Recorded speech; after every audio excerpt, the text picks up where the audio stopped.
The California Gold Rush, how gold transformed the American West.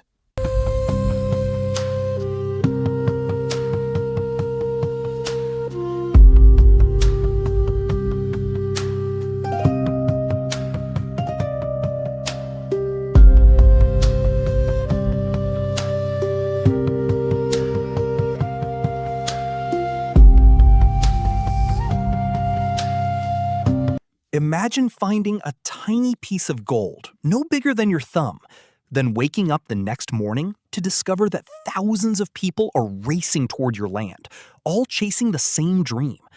In 1848, a single discovery in the hills of Northern California triggered one of the greatest migrations in American history.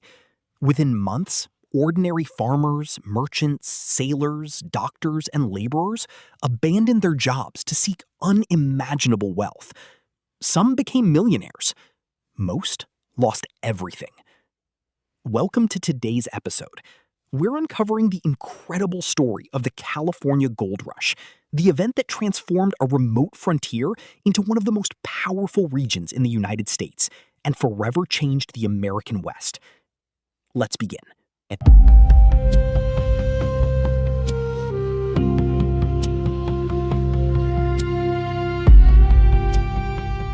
A discovery that changed history. Our story begins on January 24, 1848. At a sawmill owned by Swiss immigrant John Sutter near the American River, carpenter James W. Marshall noticed several shiny flakes in the water. Curious, he picked them up and tested the metal. It was gold. Marshall immediately informed John Sutter, and together they hoped to keep the discovery secret. Sutter feared that if word spread, workers would abandon the mill and flood his land looking for gold. For a short time, the secret held. But secrets involving gold rarely stay hidden. News traveled first through nearby settlements, then across California, and eventually around the world. Soon, newspapers published astonishing reports that rivers in California were filled with gold waiting to be collected. Whether every story was true didn't matter. People believed them.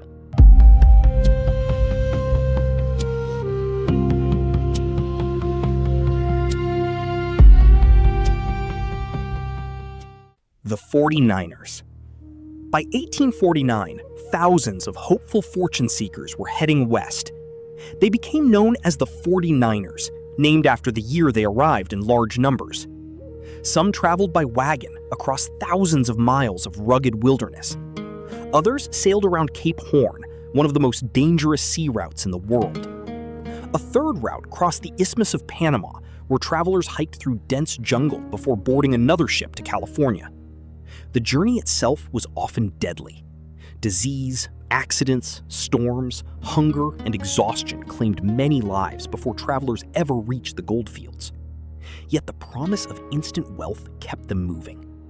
People came not only from across the United States, but also from Mexico, China, South America, Europe, and Australia. California became one of the world's most diverse frontiers almost overnight.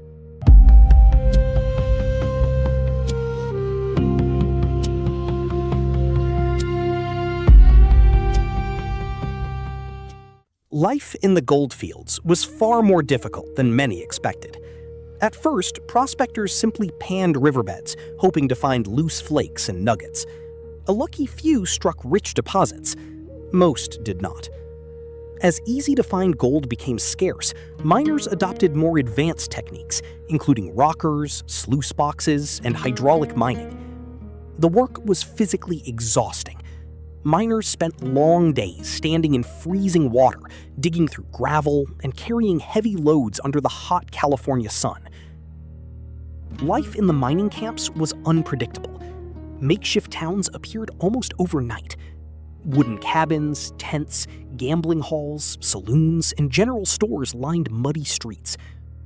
Prices soared because nearly everything had to be transported long distances. A shovel, pair of boots, or simple meal could cost many times its normal price.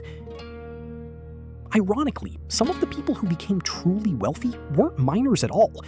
They were merchants, hotel owners, bankers, and shopkeepers who supplied the growing population.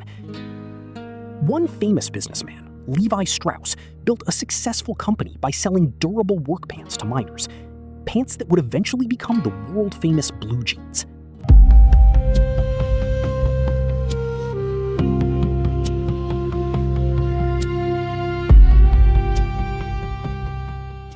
California changes forever.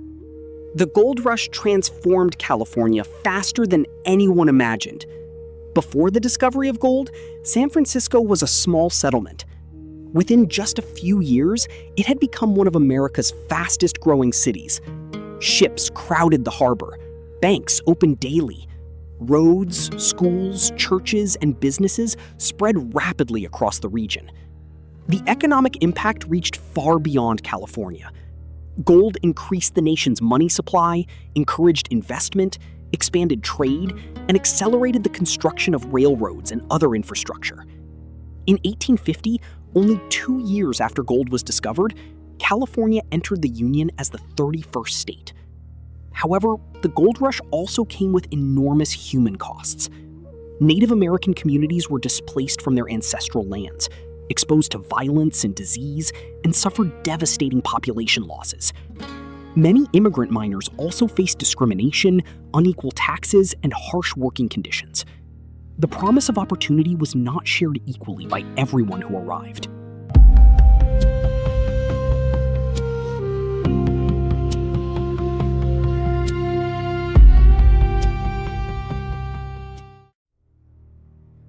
The end of the gold rush. By the mid-1850s, the easiest gold had already been collected. Large mining companies replaced many independent prospectors. Mining became increasingly industrial, requiring expensive equipment and significant financial investment. The dream of becoming rich overnight slowly faded. Yet the gold rush had already accomplished something extraordinary. It had reshaped the geography, economy, and future of the United States. Millions of people had crossed continents and oceans, chasing a dream that, for most, remained just out of reach. Even today, the phrase gold rush symbolizes ambition, opportunity, and the willingness to risk everything for a better future. The California gold rush was about far more than precious metal. It was a story of hope, determination, innovation, and sacrifice. It transformed a distant frontier into a thriving state, accelerated America's westward expansion, and left a lasting mark on the nation's history. Its legacy can still be seen in California's cities, economy, and culture, and in the enduring idea that one discovery can change countless lives. Thank you for joining us for this journey into one of America's most remarkable historical events. If you enjoyed this episode, please like the video, subscribe to the channel, and share your thoughts in the comments. Which chapter of American history should we explore next? Until next time, thanks for listening, and we'll see you in the next documentary.